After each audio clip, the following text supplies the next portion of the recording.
सभी को नमस्कार। आज हम कुछ बेसिक टर्मिनोलॉजी पर बात करते हैं जो हमारे लिए बहुत काम की है।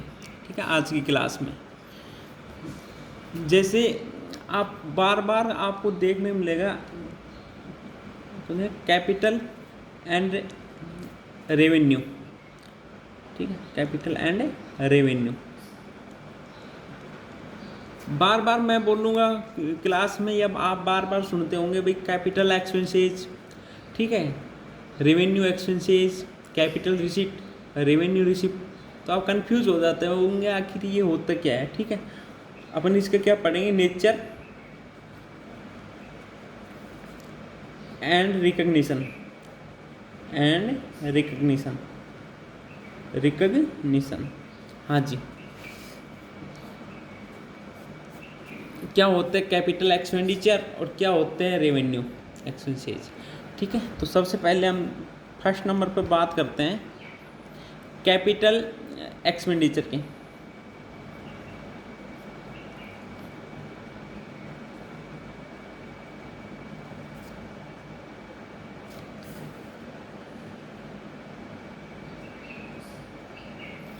कैपिटल एक्सपेंडिचर, ठीक है, हिंदी में बोलते हैं पूंजीगत व्यय। पूंजीगत व्यय। ठीक है, क्या होते हैं कैपिटल एक्सपेंडिचर। ठीक है,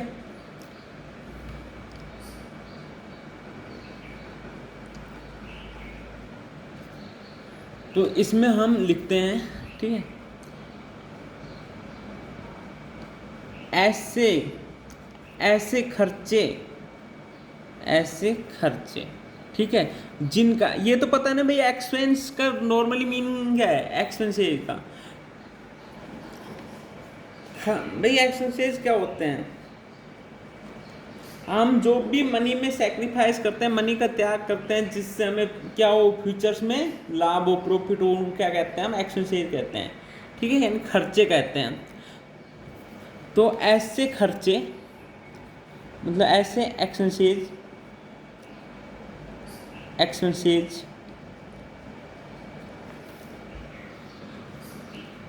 के लाभ के प्रॉफिट, ठीक है,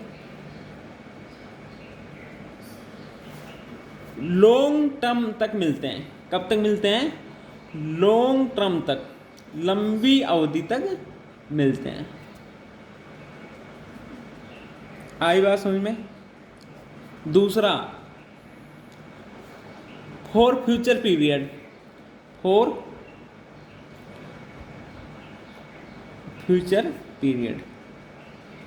ठीक है, क्या कह सकते हैं भाई, एक फ्यूचर्स पीरियड यानी भविष्य में लंबी अवधि तक जिनके क्या मिलते हैं, वो प्रॉफिट मिले, ऐसे खर्चे क्या कहलाते हैं, कैपिटल एक्सपेंडिचर कहलाते हैं। ठीक है,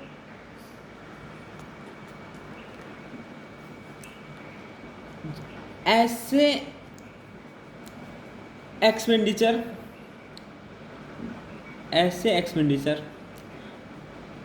एक दो एग्जाम्पल बताऊं, जैसे बिल्डिंग। भाई बिल्डिंग, अगर हमने बिल्डिंग बनाई है या परचेज की है बिल्डिंग, तो उसका प्रॉफिट हमें बहुत लंबी अवधि तक मिलेगा या नहीं मिलेगा। ठीक है, तो जो भी ऐसे फर्नीचर है, मशीनरी है, प्लांट है, ठीक है, अब बात आती है कि नॉर्मली हम क्या करते हैं, एक्सपेंसेज का जो अकाउंटिंग करते हैं उसको P&L में डेबिट कर देते हैं, बट कैपिटल एक्सपेंडिचर को हम बैलेंस शीट्स में दिखाते हैं। ऐसे एक्सपेंडिचर को बैलेंस शीट में शो किया जाता है, किस साइड में, एसेट साइड में। ठीक है, बैलेंस शीट की एसेट साइड में शो किया जाता है।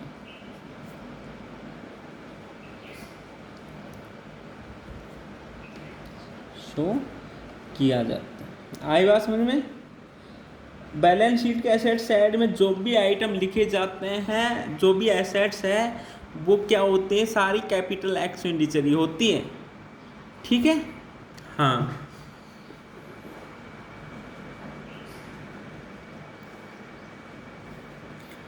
और एसेट्स भी कौन सी, एसेट्स भी कौन सी, ओनली फिक्स एसेट्स। कौन सी, फिक्स्ड एसेट, स्थायी संपत्तियां। ठीक है, ये क्या होती है हमारी फिक्स एसेट्स, हमारी क्या होती है, कैपिटल एक्सपेंडिचर होती है।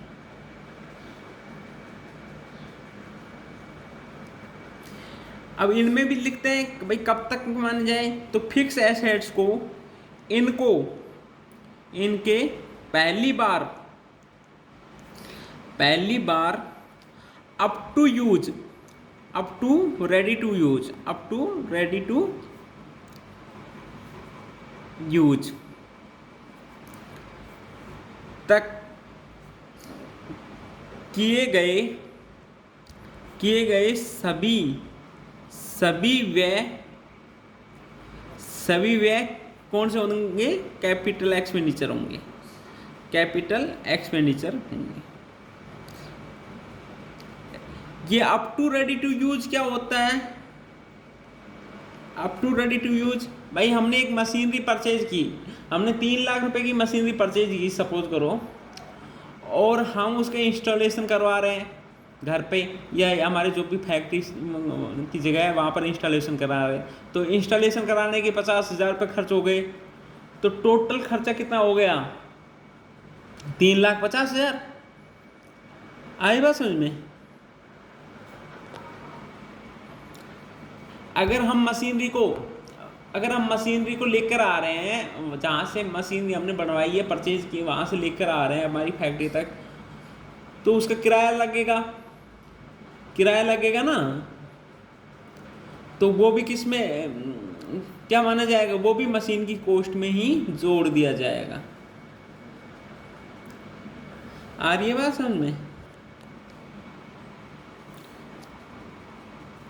इनके पहली बार up to ready to use तक के किए गए सभी व्यय क्या माने जाएंगे, कैपिटल एक्सपेंडिचर माने जाएंगे।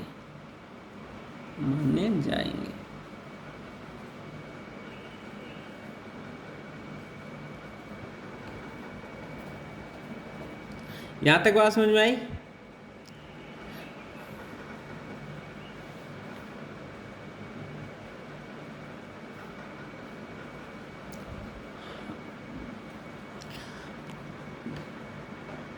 अच्छा, तो एक एंट्री बताओ भाई, हम मशीनरी परचेज करके ला रहे हैं और उसका किराया लगा, फ्रेट लगा, 5 लाख की मशीनरी परचेज की है और फ्रेट हमने 10,000 रुपये फ्रेट चुकाया, यानी किराया 10,000 रुपये लगाया हमारा। ठीक है, तो इसकी एंट्री क्या होगी, एंट्री क्या करोगे, नॉर्मली हम किराए की एंट्री क्या करते हैं, P&L account debit to freight, P&L में डेबिट करते हैं ना, बट यहाँ पर हम क्या करेंगे, मशीनरी से संबंधित है ना किराया, तो machinery account debit to freight करेंगे, फ्रेट चार्ज यानी किराया या रेंट कह लो, machinery account debit to rent. ठीक है, यानी एसेट्स से रिलेटेड जो भी खर्चे होंगे वो क्या, उसमें फिक्स एसेट्स को ही हम डेबिट करेंगे, उसकी कॉस्ट बढ़ा दी जाएगी। आई बात समझ में यहाँ तक। अब कैपिटल एक्सपेंडिचर में कोई प्रॉब्लम नहीं होगी ना कभी भी।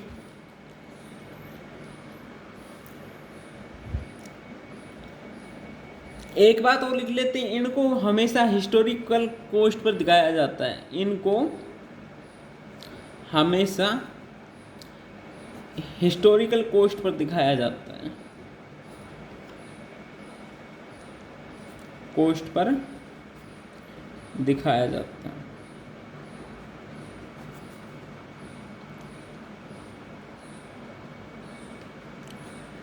और जब से हमने ready to put to use किया है उस डेट से हम उस पर डेप्रिसिएशन लगाना भी स्टार्ट कर देते हैं। ठीक है, यहाँ तक बात समझ में आई।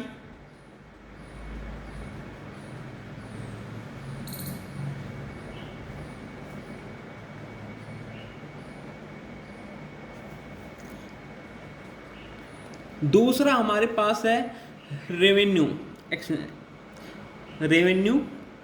Expense. Revenue expense, capital expenditure सबके समझ में आ गए। अब है रेवेन्यू एक्सपेंस। अब देखो मैंने यहाँ पर एक्सपेंडिचर वर्ड यूज में लिया है, यहाँ पर एक्सपेंसेज, दोनों में डिफरेंस क्या है, एक्सपेंडिचर और एक्सपेंसेज। भाई जो एक्सपेंडिचर होता है ना, ये भारी अमाउंट यानी बहुत बड़ी राशि से संबंधित होते हैं। ठीक है, हम मशीनरी परचेज करते हैं, मशीनरी ये तो नहीं 100-200 रुपये की मशीनरी आ जाती है। अगर कोई मशीनरी 100-200 रुपये की आती भी है तो हम उसको P&L में डेबिट कर देते हैं, ये एक अपवाद है। ये हमने कंसेप्ट पढ़ी थी ना महत्वपूर्णता की, मैटेरियली, ठीक है, वो जो कंसेप्ट पढ़ी थी उसमें हमने बताया था महत्वपूर्ण चीज़ों का लेख करते हैं। जैसे हम एक कैलकुलेटर परचेज करते हैं तो उसको P&L में डेबिट कर देते हैं, कैलकुलेटर को स्टेशनरी मानकर, बल्कि मशीन है, कैलकुलेटर 3-4 साल भी चल जाते हैं, है ना। बट ये इसके कुछ अपवाद भी हैं। हाँ, तो जो एक्सपेंडिचर होते हैं, एक्सपेंडिचर क्या होते हैं, ज़्यादा अमाउंट से संबंधित होते हैं, ठीक है, और एक्सपेंसेज कम अमाउंट से संबंधित होते हैं, तो इनको क्या बोलते हैं, एक्सपेंसेज। रेवेन्यू एक्सपेंसेज यानी आयगत व्यय, आयगत व्यय।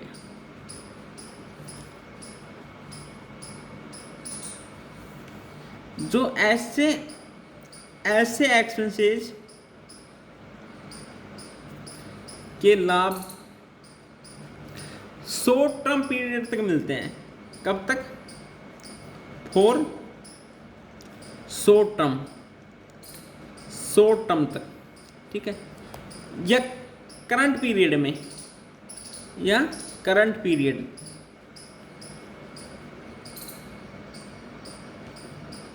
या प्रेजेंट ईयर,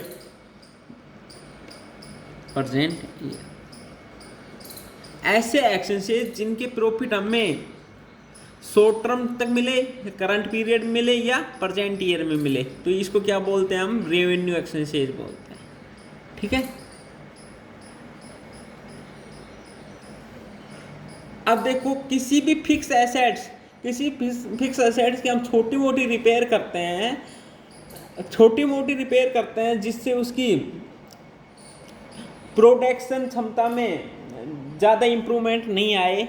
ठीक है, एक तो होता है बाहरी सुधार करें जिससे उसकी प्रोडक्शन क्षमता बढ़ जाए, तो वो कैपिटल एक्सपेंडिचर हो जाएगा।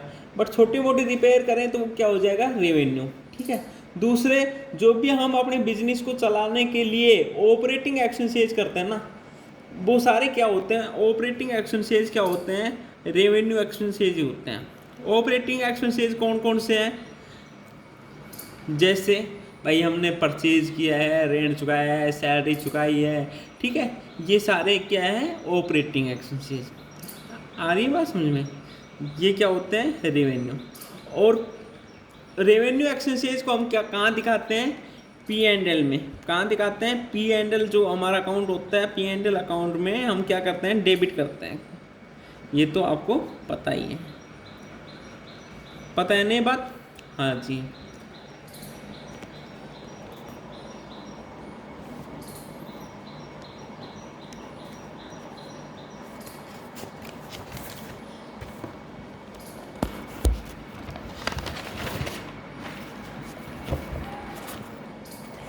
एक हमारे पास तीसरा एक डेफर्ड रेवेन्यू एक्सपेंडिचर होता है। ठीक है, सुना होगा नाम, तो पढ़ा भी होगा, डेफर्ड रेवेन्यू एक्सपेंडिचर।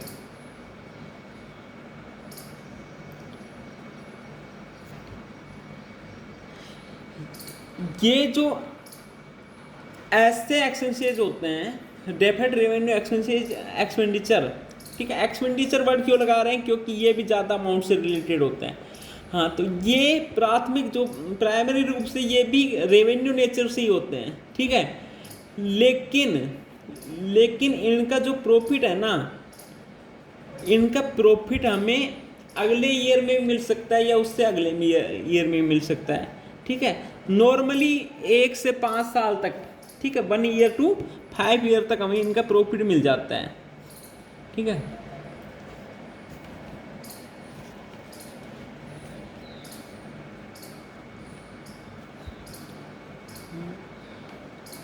ऐसे एक्सपेंसेस का प्रॉफिट हमें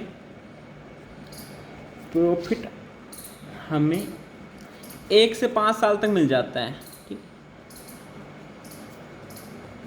ईयर तक मिलता है। फिर आप कहोगे साहब ये तो एक्सपेंडिचर, वो कैपिटल एक्सपेंडिचर ही हो गए, बट कैपिटल एक्सपेंडिचर और डेफर्ड रेवेन्यू एक्सपेंडिचर में एक बहुत अच्छा डिफरेंस है।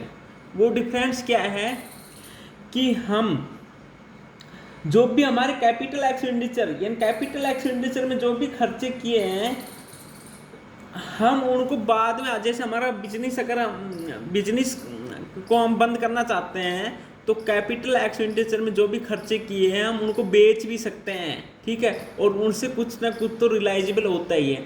जैसे भाई हमने मशीनरी परचेज करा, हमारे पास मशीनरी है, मशीनरी को हमने कैपिटल एक्सपेंडिचर मानना है पहले।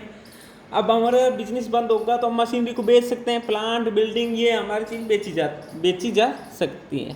तो ये तो होता है कैपिटल एक्सपेंडिचर। बट जो रेवेन्यू एक्सपेंडिचर होते हैं ना, ये डेफर्ड रेवेन्यू एक्सपेंडिचर ये होते तो ज़्यादा राशि के हैं, ये तो बात सही है, बट अगर हमारा बिजनेस बंद करना पड़ जाए तो हम इनको बेच नहीं सकते, ठीक है, इनसे कुछ भी रिलाइजेबल नहीं होगा। जैसे प्राइमरी एक्सपेंसेस, प्रीलिमिनरी एक्सपेंसेस जो भी होते हैं, प्रीलिमिनरी एक्सपेंसेस, एडवर्टीजमेंट के एक्सपेंसेस,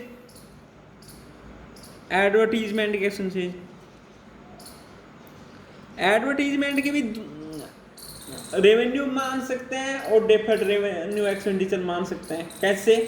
जैसे सपोज करो हमारा कोई बिजनेस है और हम अपने बिजनेस का एडवर्टीजमेंट करवा रहे हैं न्यूज़पेपर में करवाने की 100, 200, 500 रुपये कॉस्ट आती है, तो वो तो हो जाएगा रेवेन्यू, उसको तो हम क्या मान लेंगे, रेवेन्यू, ठीक है। बट हम अपने बिजनेस के जैसे सपोज करो पेन का बिजनेस कर रहे हैं और हम सलमान खान यानी जो बड़ी मान स्टार हैं इनसे क्या करवाते हैं,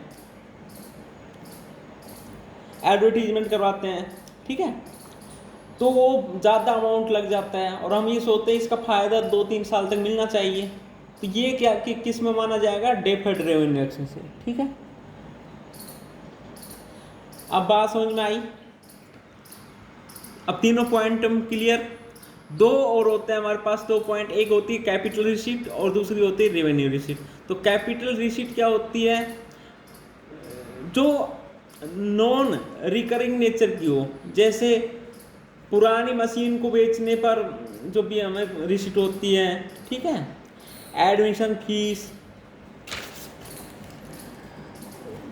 शेयर्स जारी करने पर, डिवेंचर्स जारी करने पर जो प्राप्ति होती है वो सारी क्या होती है, कैपिटल रिसीट। यानी ये नॉन रिकरिंग नेचर होता है क्योंकि ये बार बार नहीं मिलती। और रेवेन्यू रिसीट क्या होती है, जो बार बार बेचने से होती है। जैसे हम कोई भी गुड्स को बेच रहे हैं तो हमें जो भी रिसीट होती है, हमारे पास किराया, इंटरेस्ट, डिविडेंड, कमीशन वगैरह आ रहा है तो ठीक है, कोई सर्विस प्रोवाइडिंग करवा रहे हैं तो हमें जो रिसीट होती है वो हमारी क्या होती है, रेवेन्यू रिसीट, ठीक है। अब ये जो 5 चीज़ें बताई है इनमें आप बिल्कुल कंफ्यूज मत होना, ठीक है। आज की क्लास यहीं ख़त्म करते हैं। हाँ, थैंक यू।